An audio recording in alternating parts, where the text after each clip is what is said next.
for the longest time, you have been the smallest in the room. You're the person behind the scenes. Like, do you even know the sound of your voice?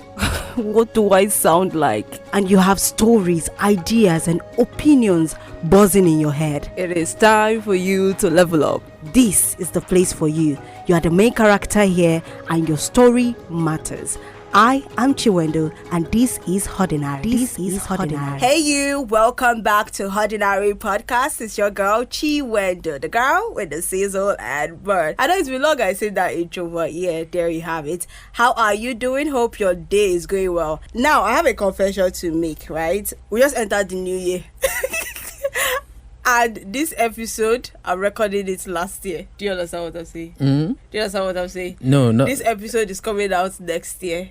Okay, I understand. And we recorded it last year. Last year. So, most of the episodes that have been coming out recently, I recorded them last year, 2023. So, just enjoy. I just had to. I didn't want to bombard myself. But anyways, you heard the voice of one of my bosses in Invicta 98.9 FM. I said, you was real on my podcast. And I'm here, full-fledged. He's one of those persons that when you're working with them, it is always like chill.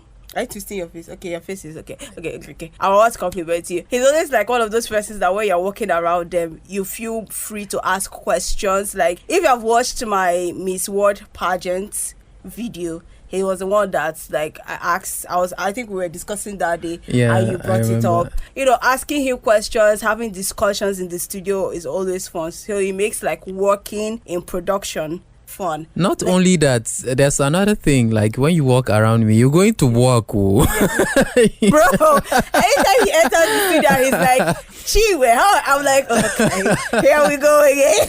I know it's time to edit something, but aside from that, yeah, he's a chill person. Ladies and gentlemen, thank you so much. Yeah, introduce yourself. That's overhyped anyway. It's not over. Daniela, okay, I'll take it right in good faith. I'll take it in good faith. I will not argue any longer. I can't argue with Chinwe. You cannot because I will not win. And it's my podcast. Anything goes. Anything I say it goes. So introduce yourself. Okay, my name is Saye, aka Mr Smooth. Mr Smooth. Yes. And producing us today is Daniela. Daniela, do you think what I said about Mr Saye is a lie? No, it's not. It's not, because it's the truth. Conspiracy. Like, it's not conspiracy. Whenever he's in the studio, you see people. It's like a hot spot for people to come and have conversations. Yeah, it's like a home. Do you get? So I'm not overhyping it. Anyways, let me borrow this expression. No. Yeah, it's ritual because you're actually like good with drawing people close to you. Now, thank you so much. Within the space of working here, one of the conversations we have always had is based on like relationship. And you guys already know, that Chiwendo has 0 points when it comes to relationship. Daniela, turn your face. 0 points when it comes to relationship. So I was like, Mr. Saye is always giving like different views to relationships. So why not bring him on the podcast? Let me hear his own story of love, relationship, and everything smooth. Because it's Mr. and it's funny why we always like talk about relationships sometimes when we're like in the office. Somehow I feel like I'm not like the right person to really talk about these things when it comes to experience. Yeah. But I've had my own fair share of experience, and I don't think it's at a level where I should be like a relationship expert. Well, I would say I'm my own relationship expert. Yeah. Yeah. Yes, not like generally. Yes, but all good. He's trying to be what are they calling it? He's trying to be modest, but we're not accepting that here. We're going to listen to your own experience. So now let's just dive into your relationship history. Tell me about it. When did love start for you? When did you see someone you're like, oh my gosh, I'm so in love with this person? No matter what age, be it at age 9. What was your first time experiencing crush, infatuation, relationship? Yeah, let's start from there. It's funny for somebody like me. My story totally there's a disparity between my stories and myself. Why? Because you wouldn't imagine that my first relationship, whether it's a crush or something, but we had something going on that time. Yeah. It was when I was 13. That's I fair. was like That's 13. fair. Is it fair? Yes. As a guy? Yes. Yes. What could I have been able to offer at that time? What did I have? Are you saying at offer? 13, like it was too young for you? Yes. Oh, okay. I think was so, thinking yeah. you were saying it was maybe too old for No, you. At 6, 7, people are already getting into a relationship. I'm like, you had a crush at 7. Oh, maybe Gen Z, not my own. My own like generation, you know. Yeah, but back then I felt like it was too early. But at that time I didn't feel like it was too early because I had a crush on the girl. Yes. I was having butterflies. Butterflies, my tummy. That butterflies, Yeah, it was some girl in the neighborhood. She wasn't just some girl, but she was one of the girls that almost everybody like crushed on. And then somehow I managed to be the lucky boy at that time. God. I managed to be the lucky boy at that time. But you know, it was an experience for me. It taught me, it kind of set the pace for me, like generally when it comes to relationship in my life, whether I need them at some certain point or not. It just kind of created a pathway for me to have an experience and understand what a relationship feels like, at least at that level. Yeah. And then it gives me a clear picture of what I was going to experience if I go into any other relationship. What was that like? Like, what was the experience with her like? It was bittersweet. Not like I was hurt. It was bittersweet. Yeah, not like I was hurt. Okay. But at that age, I found it very difficult to manage. Like, that's the thing. I felt too pressured somehow at some point. I felt like I was, maybe now I would know that I was too young to manage such intensity when it comes to. So was it the love that was too intense? Like, what about it was pressuring you was too much? It was too much than I can handle at that age. I found myself getting too attached. Oh, you know, okay. Yeah, and at that time I have my boys. You know, I need to hang out with my boys more. Yeah. But then there's somebody by the side who can have access to me almost at every time. Why? Because you're somebody in the neighborhood, and there's somebody in my house that she knows. Somebody that was staying with us. You understand? Okay. So it means that the attachment was from her. From us both. Okay. Yeah, from both of us. But then the fact that she has access to me almost every time, it makes me sick. Because sometimes I need to hang out with my boys. And but then there's somebody that needs my attention, and I couldn't just do otherwise. And my boys on the other side will be teasing me and be like making fun of me. The fact that, guy, you need to hang out with guys more.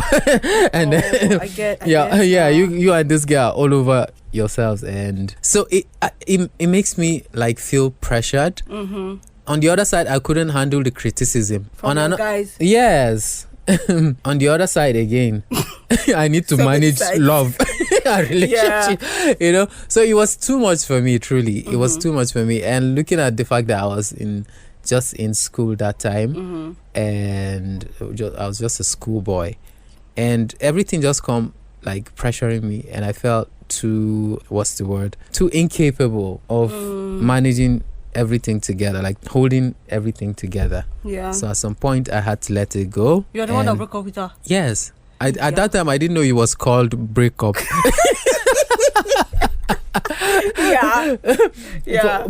But for me at that time it felt like me rescue myself. I just feel like I needed space. I needed like time for myself. I need to be myself more. Like I felt like I was losing myself, and I didn't understand who I was at that time any longer. Why? Because I was being criticized on one hand, and on another hand I'm being attached and absorbed into something. Yes. Did you know this at that young age? Yes, I did. You knew this? I did.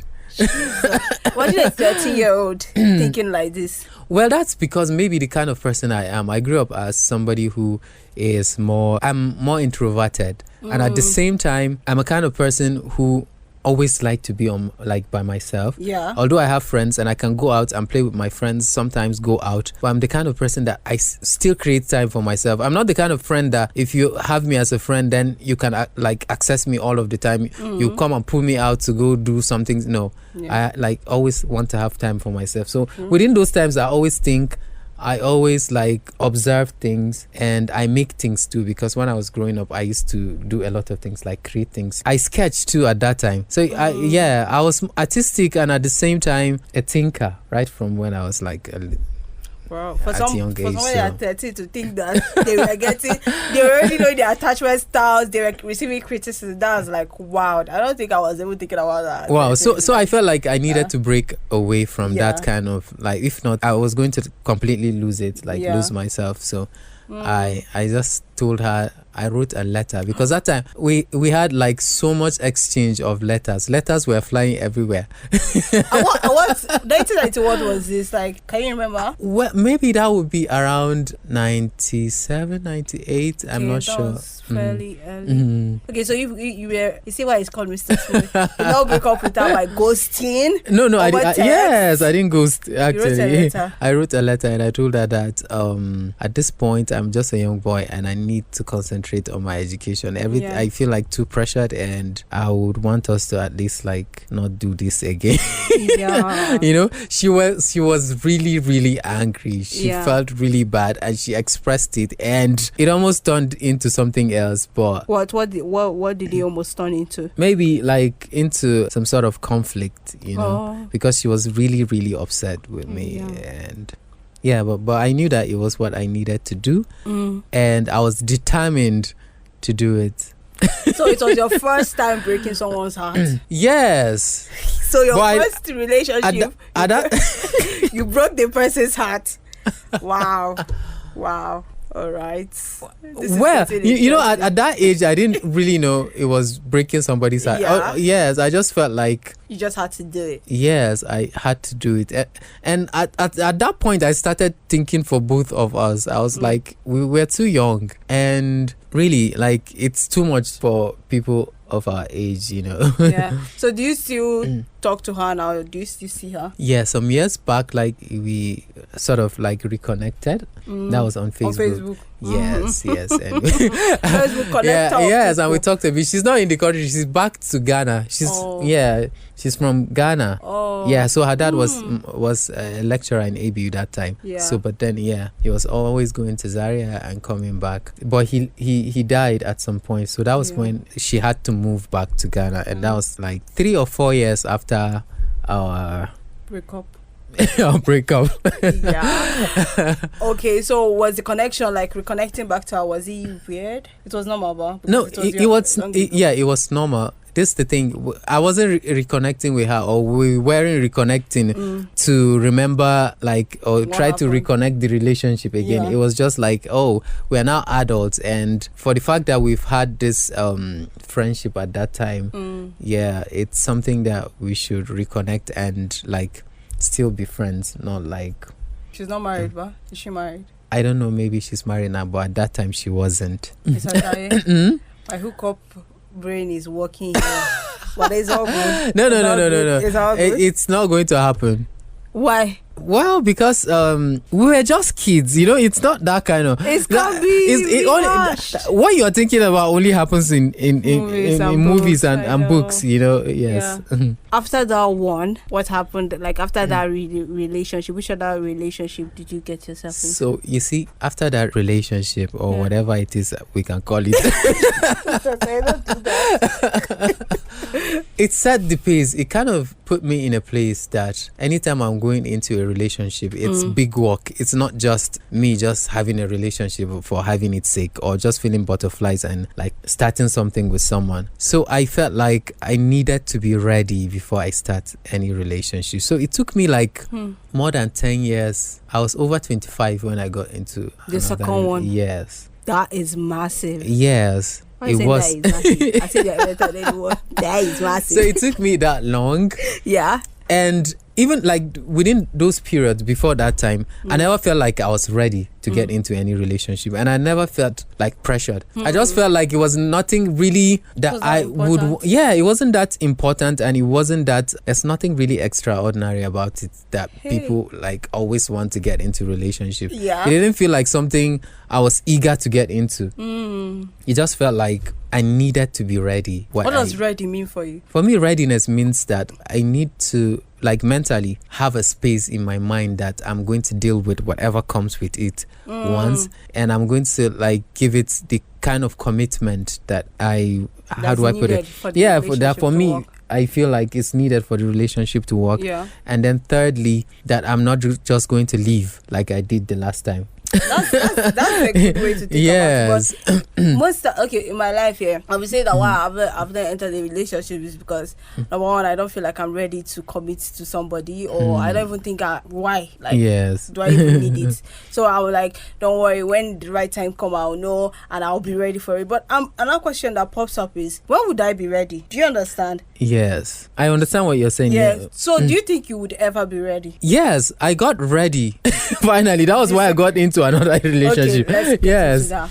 I got ready. You know why? Because How did you know you were ready? Yes, because you feel it. This is the thing. Like, for me personally, I used to feel like when I outgrow something, everything around me kind of just conforms to the it conforms to the new person I'm becoming. And if something no longer serves me, I kind of outgrow it, and I feel like, what's the word? You know, when a balloon is inflated and then the space around it feels like it's muffling it in some sort of way. It feels the pressure around it. It feels the pressure around it, and it wants to break out from that enclosure. Yes, that's the thing. So anytime I feel like something is ripe, or something I've outgrown a level of in my life, I feel the need to break out, to break and kind of push forward. I think I understand what you're saying. So that was what I felt. I felt like I've passed kind of mental space in my life where I felt that I wasn't ready, and I felt that I was, how do I put it, like incapable of supplying what is needed in a relationship. I felt like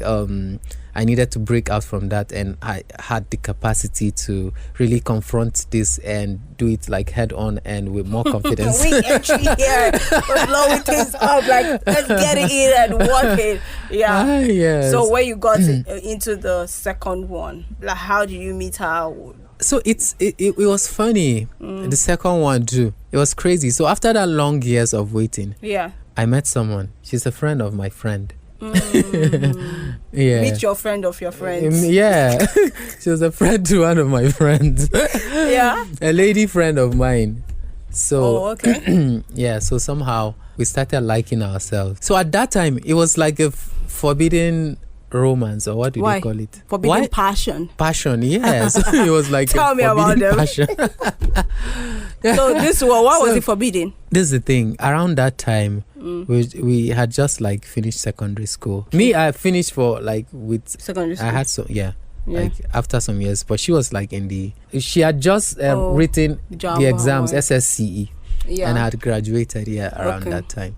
So we kind of met and it started. You know? But at that time, I didn't know that she was leaving the country because she was going to go and study outside the country. Yes. And so immediately I asked her out. We started. She just told me that she was leaving the country.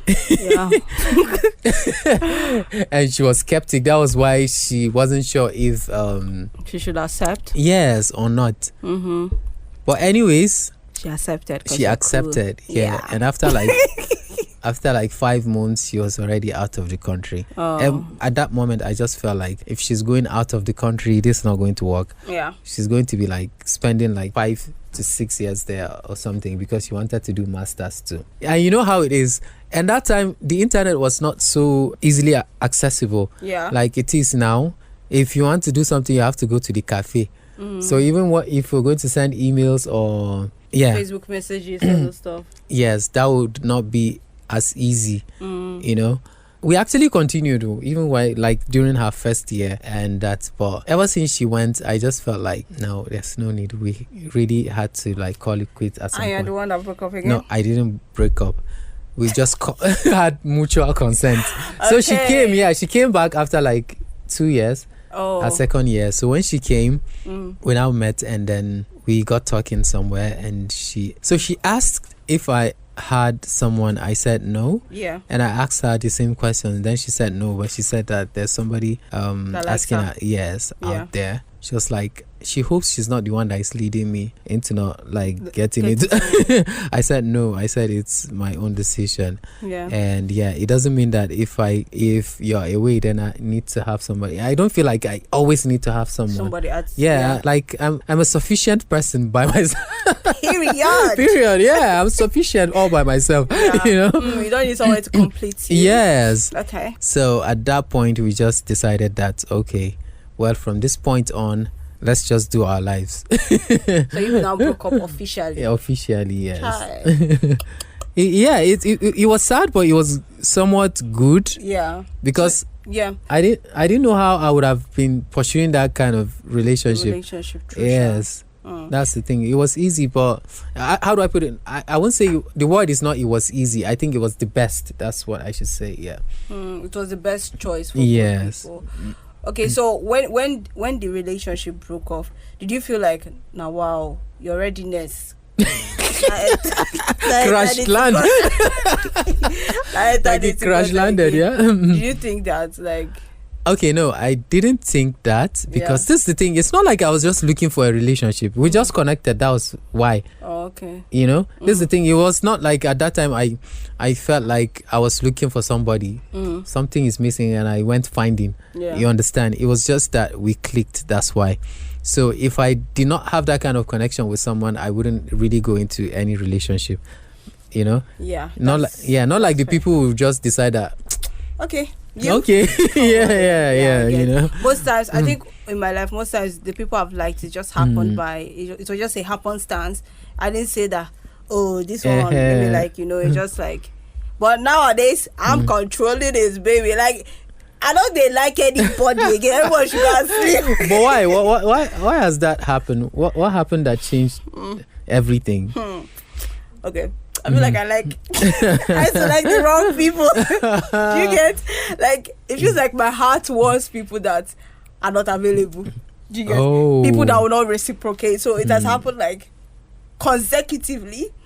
And I'm like, probably I'm making the wrong choices. Do you get? So I'm just like, no, I don't trust myself to like people properly. Okay, I understand. So, because of the past experience. Yeah, because anybody I liked, they won't like me back. You get? It was not reciprocated. I was just like, nah, I ain't doing this anymore. So that's why. I think that's like very normal. Yeah. Like in life, everyone experienced that. Maybe yours is it happens within like a short time. Like the frequency of time it happened was too like consistent, or should I say back to back, and it made you feel that way. Because even I myself, there was somebody I liked that did not reciprocate, or maybe something just happened at that time. This is the thing. It was somebody in my choir at that time. Not like I really. Okay, he's a singer too. Excuse me. Not like I wanted to ask her out or something. She came within that period that I wasn't ready. I liked her, but then I wasn't ready to go into any relationship. Not even in the choir. I don't like it. Like, I've never dated anybody in my church, in my choir, or anything that has to do with anywhere that has to do with church. Organization. Yes, organization. Yeah, I've never done that. So at that time, I had the rule. Yeah. But then, this what happened. I thought we liked each other at some point. But for me, it wasn't something to pursue. You understand? Okay, yeah. So I think she recognized that. She understood that, even without us like talking about it. She liked you? Somehow. Okay. Yeah, because she's asked us to go out at some point. You understand? But the thing is that I sort of found a way to find excuses and sort of just kill that up, because I wasn't ready, again. And at that time, I didn't know so much on how to really manage some situation. So for me, managing some situation is running away from it. Yeah, at that time. A lot of people can relate though. Yeah. Right. That's me. So then there was a new guy in the choir. Then suddenly the guy started liking her. Yeah. And he was all over the place. And it's the when the guy started liking her, and I felt like she was giving him attention. Yeah. Then somehow it triggered something within me. Like, what was it? Jealousy? Yes. Envy? Like, what the hell are Like, you what the hell? doing? Yes. Like, you can't just come from nowhere and just suddenly. Like somebody I like. Yes. It's crazy. It's crazy. And then I started feeling like pushing forward with the agenda. Yeah, Since like, this guy just showed up, let me not at the end of the day lose. So I kind of started to try to make the move. To get her into a relationship. Yeah, yes. Because of that guy. But the yeah boy. It's like he kind of knew. You understand? Oh my God. So he didn't ask her out. He kind of just found a way to come and just tell me that he likes her. Oh. You know, he was all over the place, and suddenly he was all over in my space trying to be friends with me and tried to let me know that he likes this girl. You know, in a way he's trying to neutralize me. Let me know that he likes this girl so that ahead of time, so that whatever it is he has told me, it means that I'm aware that he likes her. It means that I won't go further, sort of. You know, because we're in the same choir. He cannot tell me that, it's just like me and you were working here and I'll tell you, I like this girl, you as a guy. And then suddenly, you know, yes, you know, he kind of killed you off there. Yeah. Sort of. Unless if there's something extraordinary that you can do, or you just go ahead and ignore everything. But at that point, I'm not that kind of person. So I just, I kind of backed off and let them do their stuff. That's heartbreaking. Oh my gosh. I can remember last year. I don't know why I want to say this year, but okay, last 2 years, because we're in 2024, right? Wait. Anyways, 2022 was hard. Like, I was in uni. It was I felt like the year you will never forget. 2018 and 2022 are like landmarks in my life, and I've been thinking about it. That's like the World Cup for 4 years intervals. Well, let's get to hear the story. Okay.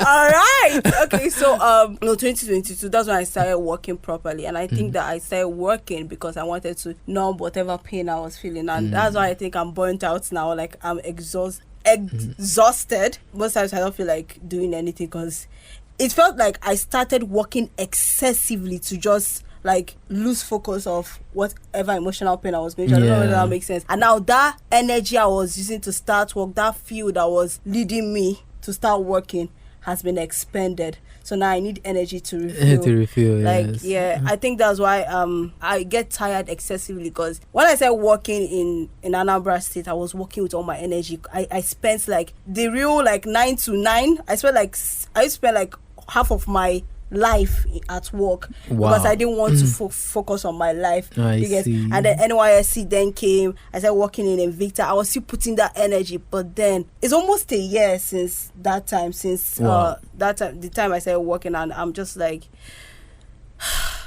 so much exhaustion. Like you are running out. You are running away from your life. You are running away from feeling some things. Do you get? And that's why I think I'm exhausted, and that's why I want to run away. But I think anybody that is going through whatever emotional pain, you're going to be fine. Yes, I don't have any motivational stuff for you. You're going to be fine. Whatever to numb your pain. Actually, and don't run away from your emotions. Because it's going to come back to you. Feel them and acknowledge them, like admit them, and then pass through it. Like, everybody passes through all these periods in time, like at some point in our lives. And the best way to experience it is not to run away from it. Just experience them, and they'll come and go. Like, every emotion in our life generally just comes as a result of something, and they will leave with time. But don't like run away. If you run away from them, you're going to still face them again, and it becomes recursive, like reoccurring, because you're trying to run away and it's chasing you. To suppress it, it still like pops out later. So it's just best you go through it, and it makes you stronger when you go through something. But it's hard. Yes, it is hard. God, nah, I don't want to share my life history on how did I go ahead. How did you manage? How else did you manage the whole thing to the extent you did not like break down completely? 2022, I broke down completely. Wow. Like I was depressed. Wow.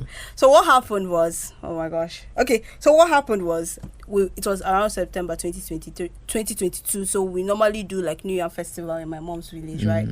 So I went there depressed. I didn't want to talk to anybody. I was just on my own reading. I read like 4 books in a week. Wow. That's like the intensity of wow. I didn't want to talk to anybody. So you were on turbo. So there was this book, Smart Money Woman, by I've forgotten Arese Ogu, right? So I was reading it and it just said like igniting a fire in me. Like, Children, tell me why you are depressed. Because of man? Rise up, stand up. So it ignited that fire of I need to make money, I need to work, I need to. So it woke me up basically, and then I said hatching out plan on how to find work in a radio station. So basically that whole phase of waking up was me trying to use work to numb my pain. Do you get? Yes. So I didn't really heal. I was just like, I have a passion. I want to do something with my life. Let me go and do something with my life. Let me get busy and ignore my life. Do you get? So that energy, that fire was what was burning throughout 2022, throughout 2023. I went for NYSC throughout. So it was just like recently. I think stress started triggering everything again. I started feeling stressed. I started feeling low. I started having like, should I even be here? Like, what am I doing here? Do you get? So I now started remember. It's not as if my memory was the muscle memory that I tried to tame.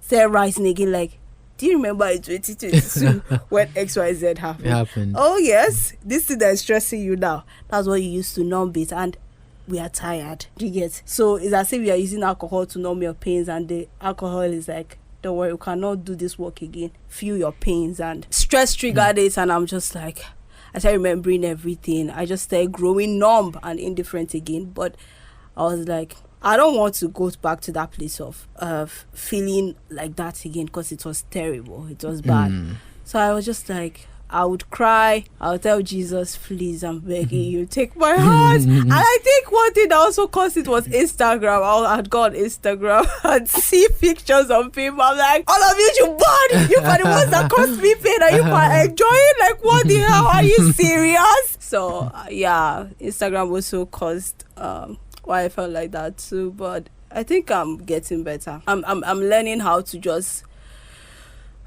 relieve control to God, because I cannot use my own strength and yes, true, numb my pains or take away my pains. I've tried everything. I no longer journal. I no longer talk to myself. I'm just like, I'm tired of doing all those things. So I just say, whenever I feel that pang of jealousy or comparing myself or feeling low, I'm just like, God, see this heart. I don't know what you're going to do to me, but please, I don't like the way I'm feeling. Just take it away. So yeah, I do understand, and then like every human, I feel like we are going to pass through something like that in life. Yeah. And it's the way that we generally like manage it that determines how we're going to come out like at the end of at the end of it all. And I must commend your courage and like energy to confront everything head on, and knowing exactly where or like the elements that are causing you to like go back to that place. And it comes with self-awareness. If you're not able to have self-awareness, you would not be able to really understand what's making you hurt or what's happening around you. But that goes a long way to tell that you are getting to be aware of what's happening around you and knowing yourself like deeply and all that. I feel like every human being has gone through something like that. But for somebody like me, I came through things like this, and I have my own way of dealing with issues so that I don't like feel hurt, or maybe not hurt. I will feel hurt, but I don't feel like this sense of injustice done to me to the extent that I stay there like looking for justice at the end of the day. I'm not. That's the best way to describe that feeling, because you're like, you want to get back at this person. Like, true. You hate. Oh my gosh, I went through months of hatred. It was serious. But you know why that happens? It's because most times, just like you said, we try to control outcome. And that's the thing. Like when we have a desired outcome in our minds, we want to control and have that outcome. If anything happens other than what we envision or what we desire to have, we always feel bad about it, and we always want to like enforce that outcome that we want. It's part of control. That's why if something happens contrary to what we want, what we're expecting, we never get moved that like place, because we want to enforce, even if it's in the past, we still want to enforce the outcome that we want, which is sometimes impossible, and it keeps us in this place where we're hurt like over and over again. But for somebody like me, I've learned the fact that that's one thing I always tell people. If I believe that if everybody have that kind of mentality, you're going to learn how to move on from every situation like quickly. That's having more confidence in yourself to turn things around. You know, that's the thing, like knowing that you can actually create the kind of life that you want to live, regardless. Even if somebody has done you something, it doesn't change it, because you have the ability to create whatever you want to. You can create it. There are materials everywhere on this earth. We are co-creators with God. Like God created the earth and everything in it, and give us dominion. Yes, and we too are creators. That's why, like, when you look at, let's say, 300 years backwards, if somebody that was alive at that time comes back to life and sees what the people of the world has done with the world, he will not recognize this world, because a lot of things have been built, a lot of things have been created. So that's the power that human beings have, because that's the thing. Sometimes our ego deceives us and make us feel like we cannot be tampered with, or we cannot be we shouldn't be what's the word, are we allowed to use words? So we can't be fucked up. A lot of people just have this sense that nobody can fuck with me and get away with it. That's the thing. But every human, like whether you are even the president of the America, there's somebody that can fuck him up and there's nothing he can do about it. Period. That's the thing. If you recognize that, then you know that regardless of that fact, nobody can stop you from achieving what you want to achieve. Creating. Yes, that's the thing. And if you look at your life towards the creating your life part of it, you know that everything is in your hands, and it's left for you to know what to do and when to do it. What else should I do to be able to create this kind of life that I need? That's the only thing you should concentrate on, and just leave anybody that's throwing stones at you, or somebody that betrays you, because they can't stop you at the end of the day. Only you can stop yourself. If you just say that, okay, I'm going to leave it here, somebody has done something to me, and this sense of injustice and thirst for appeasement that I need to be appeased kind of slow you down, and it keeps you in a place. Need closure. Not in closure. Let them let them take whatever they want to take and move. I'm still here. I'm the creator of everything that is in my life, and I can still create new things. This is the thing. If I lose something, I know it can just take me some time to get it back. I don't stay there and start mourning and say, oh, this thing, I'm the one that bought it, I'm the one that made the money, I'm the one that is making the money, so I can make more money and buy it. Simply, it might just take me a longer time, but I would do it, and it will be inconsequential whatever happened in the past. That's just I think it's a thing of the mind, because the mind is so powerful. When you get to have control, I think the biggest freedom in this life is to have control over your mind. Once you have hacked that, bro, everything would move so seamless. True. Because it's your where is the mindset? Where is it? But still, it's still it's the thing that holds you back, causes you fear, causes you a lot of things to think that you cannot move on from pain. But 10 years down the line, you see that maybe the pain is still there, but you are better off than when that pain happened the first time. So the mind. Have control over your mind. We are all a work in progress. Editing Chiwendo here. This is where the first part of this episode would be ended. Be sure to check out next week, where the second part of the episode would be available exactly on Thursday by 10 a.m. Thank you for listening. Bye.